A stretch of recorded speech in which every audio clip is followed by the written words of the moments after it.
Study of the hymns. And right now during Advent, we've been looking at some Advent and Christmas songs together. The last couple of weeks, we've looked at O Come Emmanuel and O Holy Night. And today, we are going to look at probably the most famous Christmas carol of all, Silent Night. I've given you a sheet about that. On the front are the lyrics, and on the back is a little bit of the story of it as well. I've had a couple of people say that they're interested in being able to watch these, even though they're not able to be here. So I'm starting to record them, and hopefully this week I'll be able to upload to YouTube.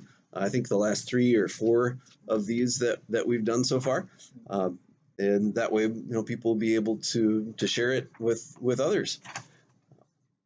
This morning we're gonna look at Silent Night. It was originally written in German. On the back, you can read a little bit about it. I found a little history of Silent Night. It's one of the most popular Christmas carols in the entire world.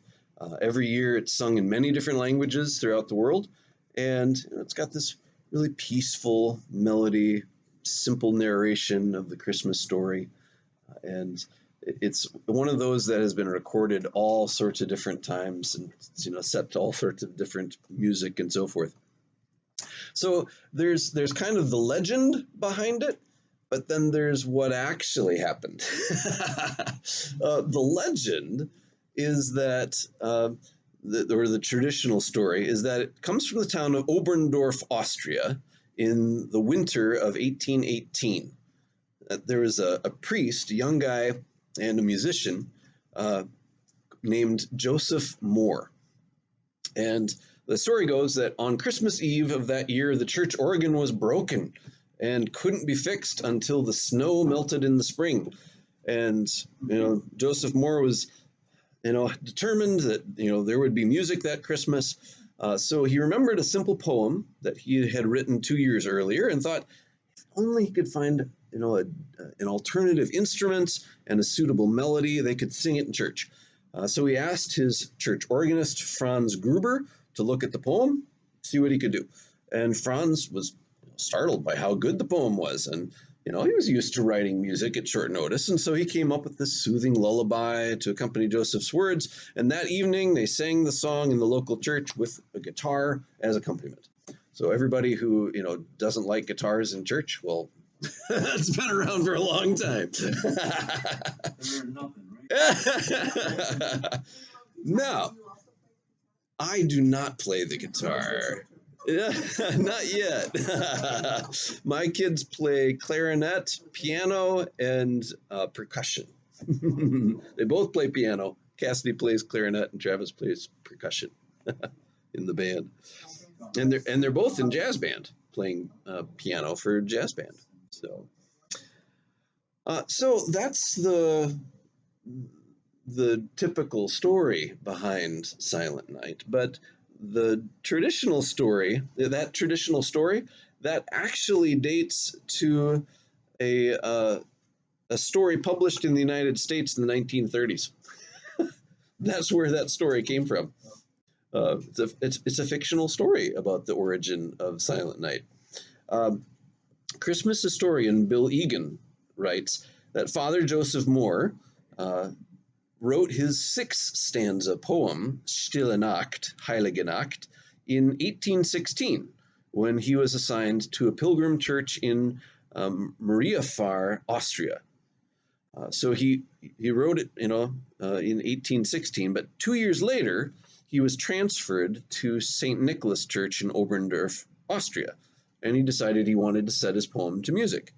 So on Christmas Eve, 1818, he asked his friend Franz Gruber to create a melody and guitar accompaniment, and the two men sang the carol at Christmas Mass in St. Nicholas Church with Father Mohr playing his guitar and the choir repeating the last 2 lines of each verse. It's maybe a slightly different story than what the the legend behind it is, but it's still this beautiful song that has captured the hearts of so many people.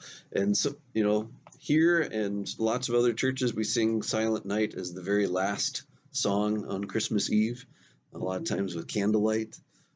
And it's this beautiful picture of the true meaning of Christmas, how Christ came in humble beginnings to be one of us. Well, we might as well sing it, even though we don't have. Tim is helping, put together the children's Christmas program for this morning, but let's sing it since we all know it. Silent night, holy night, all is calm, all is bright, round yon virgin mother and child, holy infant so tender and mild, sleep in heavenly peace, sleep in heavenly peace. Silent night, holy night, shepherds quake at the sight, glory stream from heaven afar, heavenly hosts sing hallelujah. Christ the Savior is born. Christ the Savior is born. Silent night, holy night, Son of God, love's pure light, radiant beams from thy holy face, with the dawn of redeeming grace. Jesus, Lord, at thy birth, Jesus, Lord, at thy birth. This was one of the ones that we sang with the rest of the group last Thursday, or 2 Thursdays ago. Yeah. Oh yeah, on that Friday. Yep, Stille Nacht. So yeah, that first, I'm probably going to kind of slaughter this, but in German it's Stille Nacht, Heilige Nacht, alles schlaft, einsam wacht, nur das traute, heilige Paar, holder Nabe im lockigen Haar, schlaf in himmlischer Ruhe, schlaf in himmlischer Ruhe. Is that okay? So it was translated. The guy who translated Stille Nacht into Silent Night was John Freeman Young. He was assigned to New York's Trinity Church and translated European hymns into English as a hobby. So later in life, he became the second Episcopal Bishop of Florida. Bishop Young is buried in Jacksonville, Florida, and his words are sung by millions of people in English-speaking nations. So it's been this this carol has been translated into about 140 different languages and sung all around the world. Now, originally there are 6 verses, so it'd be interesting to hear what the other 3 are. There's various translations that have been made over the years, of course. The melody that's generally used today is this meditative kind of lullaby, and it's actually a little bit different from Gruber's original, which was a little more up tempo. It was moderato in time, and had a little bit more syncopated kind of rhythm. Um, but yeah, it's in 1998, the Silent Night Museum in Salzburg. So you can actually go to Salzburg, and there's a museum about uh, Silent Night. I think it's in the original church where it was first sung. And in 1998, they commissioned a new English translation of it. He mostly leaves that translation by Young unchanged, but occasionally it varies a little bit. For example, Nur das traute hochlegile Paar holder Knabe in lockigen Haar is translated by Young, round young virgin mother and child, holy infant so tender and mild, whereas Klein, the newer translation, rewords it, round yon godly tender pair, holy infant with curly hair, which is a little closer to the original. So, yeah. Interesting too that where it says all is calm, all is bright. Right. In German, it's alles schläft, einsam wacht. Yeah. Einsam is very seriously, it's almost sad. Oh. Like you had mentioned last Sunday that some of there's a sadness to some Yes. hymns, and Yes. that's what.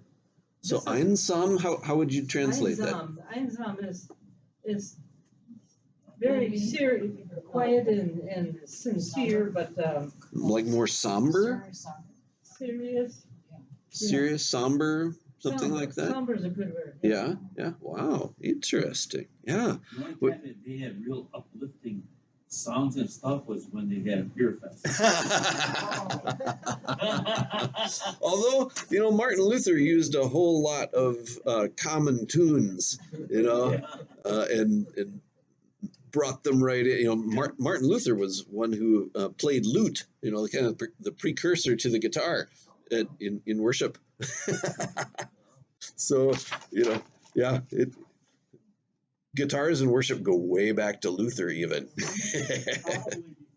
Yeah, probably. I have an idea. I think this one and Away in a Manger have to be the two standards that just about Yep. every Sunday school with small children. That's right. That's right. Yes, the one that St. John's played the guitar. Uh-huh. We had a little hymnal, little yellow, and we used to sing out of it all the time. Oh, sure. Yeah. Kids' music is one of the best, things. Our kids every summer would go to Riverside Bible Camp, which was just 2 miles up the road from our town in Story City. Wonderful camp that just did a great job of with their music, especially. That was so stirring and exciting and contemporary for the kids, and yet so clearly communicated the gospel of Jesus. So that's probably our kids' favorite place on earth is Riverside Bible Camp. It's a place where they've really felt the Holy Spirit at work and grew a lot in their faith. Our kids were here, they used to go to Lake Chautauqua, that's where my Yeah. Was it? and actually he stayed there for the Oh yeah. Yeah. So now was that like Lake Chautauqua Lutheran Center or the Lutheran camp there? Yeah. Lutheran camp on the Yes. lake. LCLC. Yeah. Interesting. Yeah, I've just heard about that. Fifth graders went. Uh-huh. And the church paid for them to go. Oh yeah. Yeah, Camp Pioneer also. Uh-huh. We used to all- Fifth grader, Ah. Is Camp Pioneer still around? Oh, I shouldn't say, yep. I don't Hmm. Camp Chautauqua, I was at Chautauqua Lake during the summer. Yeah. And when we were on the boat, we pointed to where it was. Uh-huh. I don't know if it's still there. Oh, okay. LCLC. Yes. Yeah, that's. Yeah. It's Yeah. Missouri, so, yeah. That's what Camp I- Pioneers. Okay. Yeah. So yeah, camp has been such a It's on Lake Erie, because I went there. Oh, yeah, camp has been such a Bible camp has been such an important part of our kids' lives growing up. So we're excited to find out what good camps there are around here. Awesome. Well, so this obviously the story of Silent Night comes from like Luke chapter 2, and we I'm going to talk about this a little bit actually on Christmas Eve. That sometimes we kind of romanticize the Christmas story, and we read into it stuff that isn't actually there. Um, for example, I think maybe we talked about this recently, that uh, when Joseph and Mary had to travel 70 miles to get to Bethlehem, how do we normally picture Mary getting there? Riding on a donkey.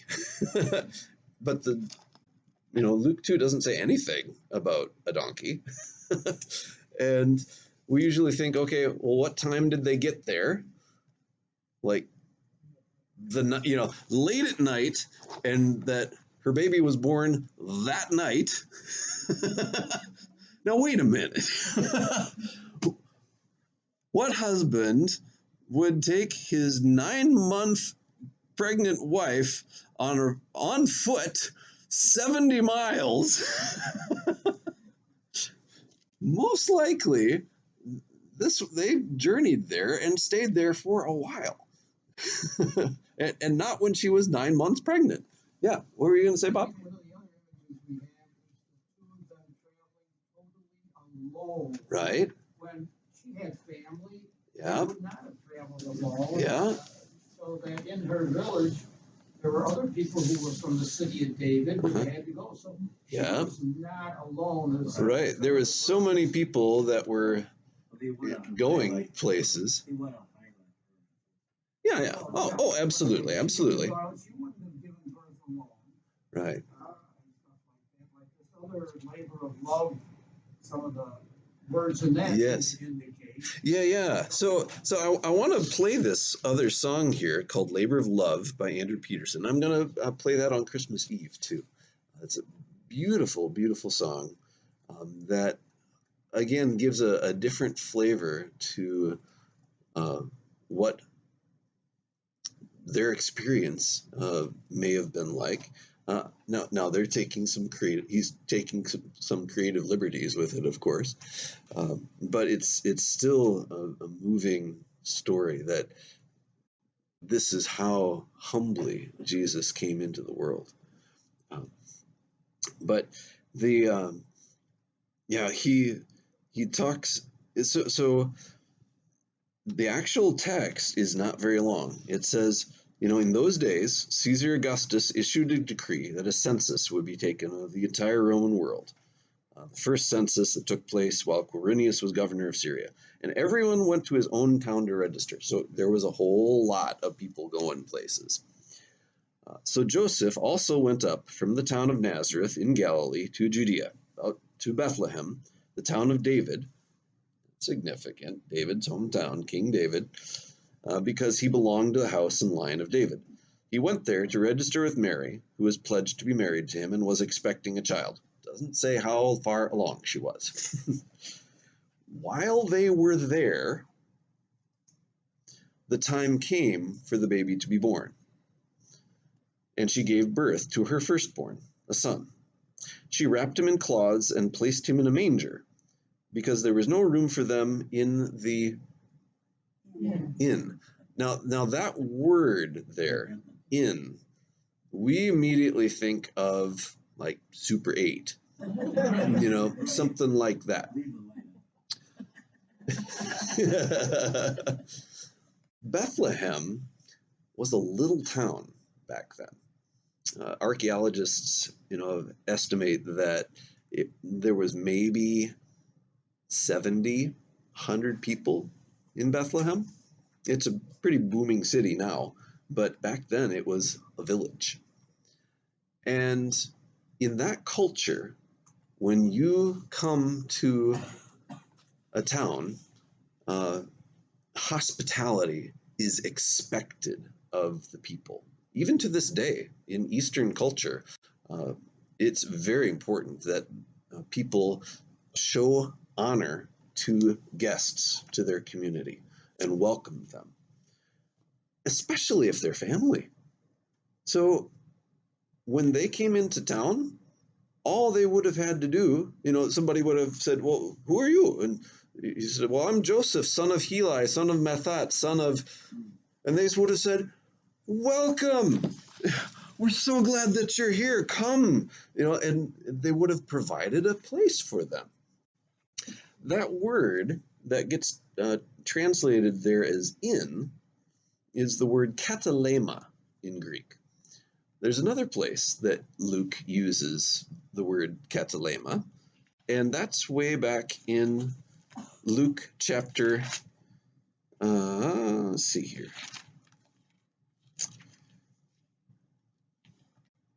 22, the Last Supper. Then came the day of unleavened bread on which the Passover lamb had to be sacrificed. John sent Peter and John, saying, go and make preparations for us to eat the Passover. Where do you want us to prepare for it? As you enter the city, a man carrying a jar of water will meet you.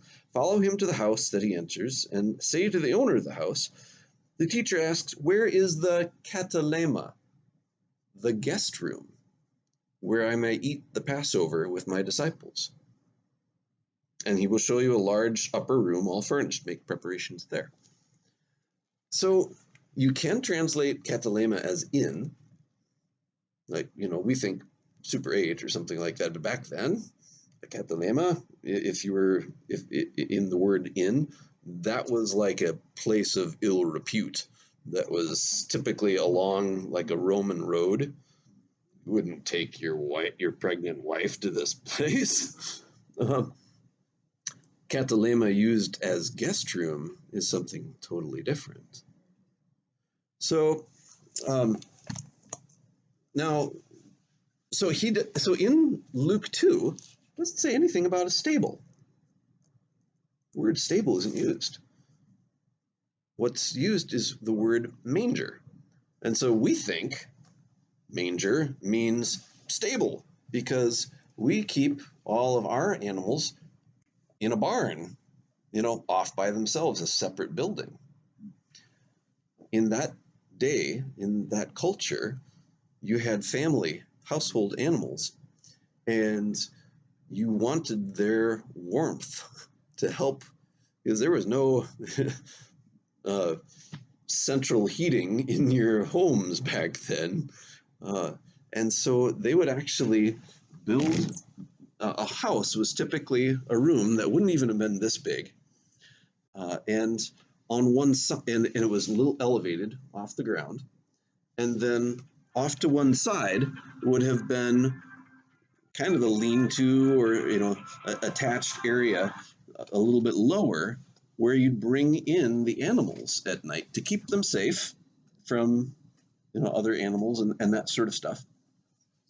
And you would have places for them to eat, mangers built right into the upper story. So, they could walk up to it and eat right out of the manger right there. Now, if you were very wealthy in those days, you might have a katalema, a guest room, either a floor above or a separate room off to the side that you reserved for when you had guests who would come. But everybody else would be in the main space. You had one big room and you had mats that you rolled up, and then at night you'd unroll them and everybody slept on the ground there, and animals were right there to kind of keep everybody safe and warm. So when Luke says, while they were there, the time came for her baby to be born. And I'm not just making this up. This is all all coming from a Hebrew scholar who has researched and knows a whole lot about life in the time of Jesus of Nazareth in that area. He says, so while they were there, the time came for the baby to be born. She gave birth to her firstborn, a son. She wrapped him in cloths and placed him in a manger because there was no room for him in the guest room. somebody else, it was busy. Somebody already was in the guest room. And so even though you had young mom giving birth, you don't take them to the hospital. They gave birth right there in the home. But, the honor code said if you've already given the guest room to a guest, you can't kick them out. And so the only place for her to lay her child was in the manger, right there on the edge of the room. So it's a little bit different way of thinking about, rather than our traditional 20th century idea of a stable and so forth.